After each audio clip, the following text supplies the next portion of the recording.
are training with the lads today with BAT, and we are talking about flight control with some spin control, depending on how good BAT is at controlling your spin. So we have 1, 2, 3, third flag in, 90 yards back into the breeze.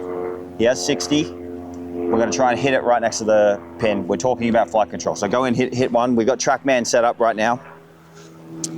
And he's just going to hit a shot that's going to probably go about 90 yards. There is a little bit of wind, so he's looking at about 95 to 100 yards. So hit this shot. Okay, that's got some spin on it. Oh. Okay, now that's a great example of why we need spin control also with flight control. So with that being said, I did say that he needed to hit about 95-yard shot. He got a bit of a gust, so we carried it 95 yards. This is normalized, right?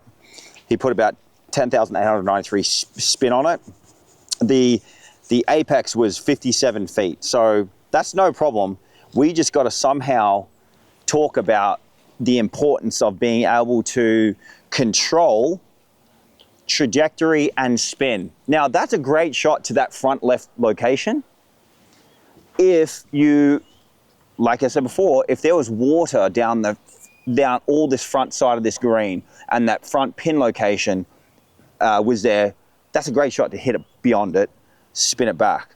Grab a 56. What we're going to try and do is try and hit the same number, right? And we're going to try and hopefully show. Do you change ball position or anything like that, Jay? No, so when you set up then, what did it feel like? Was it a pretty full shot?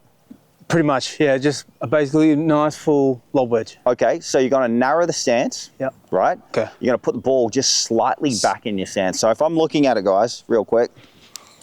So if I'm hitting a shot, I'm usually kind of right about there, like for that. If I'm hitting a 9 o'clock shot, which is potentially what he's going to hit, it's going to be a narrower stance, slightly open, because I'm going to have more weight here. So the sternum is not going to be kind of here, it's going to be more kind of here, because we want to drive that thing down low. We're trying to, there's different ways of taking spin off a shot.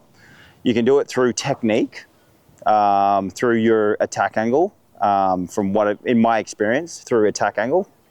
And you can also take spin off by driving the ball in a lot lower. And I think we're going to get that today with Ricka. So getting back to this, I typically will have a narrower stance, lean a little bit more, aim a little bit further left than I expect, because I know that I'm going to be coming down on a steeper plane.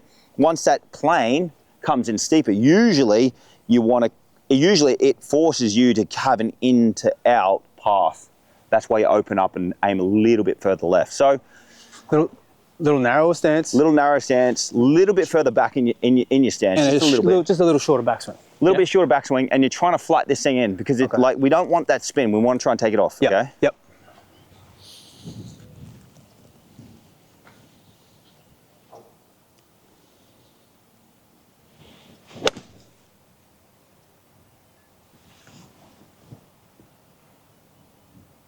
Oh, that was beautiful. Much better, yeah. Much better. So when you're taking the two consistencies of that shot, one was, we said, well, you want to land at 95, you hit a 60 degree, goes up in the air because there is a little bit of wind, goes up in the air, lands on the upslope, spins back another 15 yards, right? The second, take a 56 out. What do? We don't change our technique, we're just going to drive it in there a little bit lower. When we drive it in there lower, there's a better chance of controlling the spin, and he's really good at controlling the spin with the 56, obviously from this distance, because as you can tell, it's only 8 feet away compared to having a 25-yard putt. Yep. So that's very, very important. Now, 52. Wow. Okay. I've never, ever been good at controlling the speed, especially with wedges. 52. Right. So same, are we doing similar setup where we go narrower stance? Yeah, similar setup, right? Everything the same as what you just did. Okay.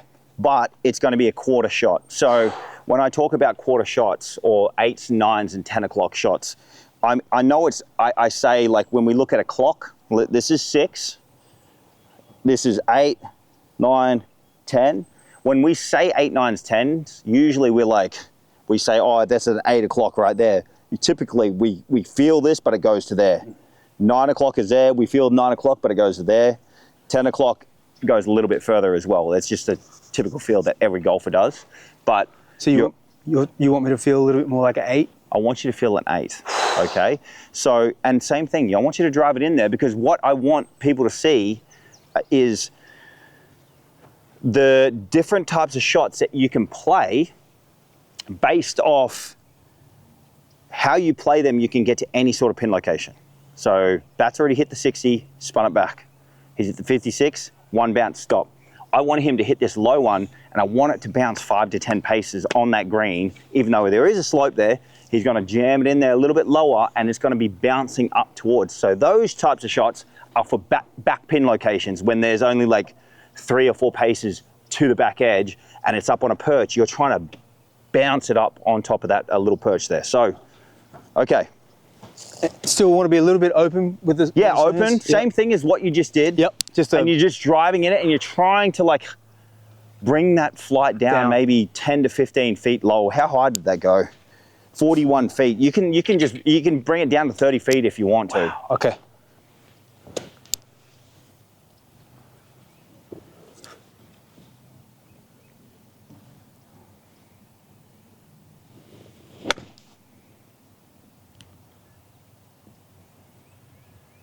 Okay, so slight mishit, right? Yeah, correct. And I would just say, dude, let's do that again. Yep. Same thing, dude, because that proved my point. See how much it bounced? Yeah, right. 100%. So the first one went 57 apex, so 57 feet in the air. That's how high it went. Second one went 41 feet. That last one, he thinned it a little bit, went 21 feet in the air. So we're trying to go somewhere between 20 feet and 30 feet, which is fine, because that bounced up there quite nice. Let's just hit a little bit harder, try and get better contact on it, okay? Just a little bit harder than you think. Oh. That looks pretty good. That probably was decent. Yeah, I mean, that was a little high. That's why it didn't bounce as much. Yep. But the interesting part is we play in so many different types of golf courses, different styles of golf courses. When there is wind, soft conditions at the start of the year, Pebble Beach, you need more 8s and 9s o'clocks depending on the weather conditions. British Open might need 8s and 9s, 10 o'clocks because of the weather conditions of how strong the winds are. Come to the middle of the season where there's no wind, usually during the summertime, usually the 8 o'clock swings go out the door, and you're hitting 9s and 10s and fulls. So different, instances you can use these types of shots. It's very, very important to master them all if you really want to have good control of your trajectory and spin. That's obviously got really good control and trajectory of each club. Like I said before, 60, a 56 and a 52. He's worked great at it. And now he's got more weapons in the bag because he's learned how to hit these shots. Hey everyone, we just finished working on the 8s, 9s and 10 o'clocks with our 52, 56 and 60. If you're struggling with any of those shots, let us know. If there's some other stuff that you guys want us to work on and help your games, let us know in the comments, and make sure you like and subscribe. Yeah, bro. That's it. That's it. Good job, boys. Woo.